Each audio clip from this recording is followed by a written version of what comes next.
Halo teman-teman semua, perkenalkan nama saya Hotnida Dearmasenta. Saya merupakan mahasiswa jurusan Biologi Universitas Indonesia. Kali ini, saya dan teman-teman akan membahas tentang cara makan pada tritip. Video ini merupakan tugas dari mata kuliah Fisiologi Biota Laut 2020. Saya harap informasi pada video berikut dapat menambah wawasan saya dan juga teman-teman yang menontonnya. Hope you enjoy this video ya! Mungkin beberapa dari kalian belum banyak yang mengenal biota laut yaitu tritip. Tritip ini memiliki bahasa Latin Balanus sp atau dalam bahasa Inggrisnya disebut barnacles. Kalau kata barnacles, teman-teman sudah sangat familiar mendengarnya, bukan? It's not for the toy. I gotta fit in the tights, you know. Yap, dalam film SpongeBob SquarePants terdapat superhero bernama Barnacle Boy. Nah, ternyata ada hewan laut juga loh yang bernama barnacles yang akan kita bahas kali ini. Hei, siapa mereka? Tritip adalah kelompok krustasea dari subkelas Cirripeda yang termasuk hewan bercangkang. Tritip adalah krustasea sesil atau non-mobile yang hidup menempel pada berbagai substrat laut, termasuk organisme hidup dan benda mati. Biasanya, tritip dapat ditemukan di substrat yang keras seperti batu, cangkang kura-kura, paus, dan kapal. Tritip dapat ditemukan di kedalaman hingga 600 meter di bawah permukaan laut. Namun, sebagian besar tritip menghuni perairan dangkal.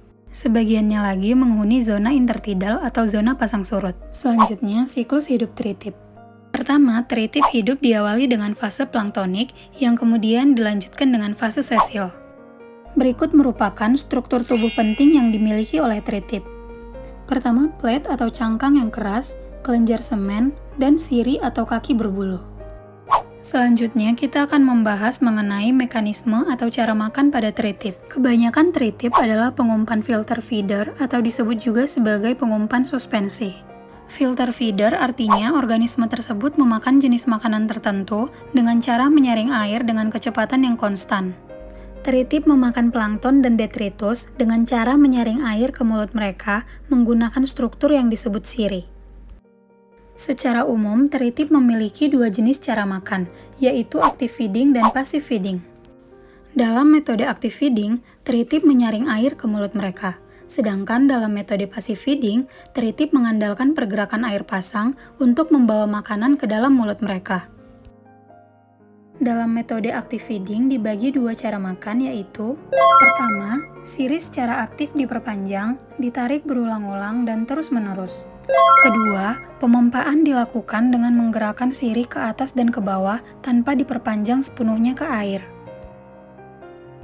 Selanjutnya, cara makan passive feeding. Dalam metode passive feeding, siri diperpanjang dan ditahan di air untuk mengumpulkan partikel makanan yang terbawa oleh arus, kemudian ditarik kembali ke mulut tritip. Selanjutnya adalah faktor yang mempengaruhi konsumsi dan perilaku makan pada tritip.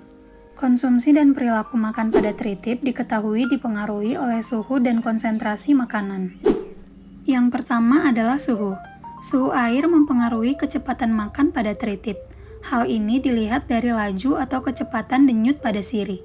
Semakin rendah suhu lingkungan, maka laju filtrasi air oleh tritip pun semakin meningkat. Kedua, konsentrasi makanan. Kehadiran makanan dapat mempengaruhi aktivitas makan pada tritip. Konsumsi makan pada tritip akan meningkat terhadap meningkatnya konsentrasi makanan. Namun, pada konsentrasi makanan yang tinggi, aktivitas filtrasi pada tritip dapat menurun. Hal ini kemungkinan terjadi karena terjadinya kejenuhan pangan. Semakin tinggi konsentrasi makanan di sekitar tritip, menunjukkan kecukupan asupan makanan pada mereka. Sekian video dan penjelasan dari saya kali ini. Semoga ilmunya dapat dipahami dan semakin menambah wawasan kita semua ya. Kurang lebihnya mohon maaf. Jangan lupa klik like dan kasih komentar kalian di bawah.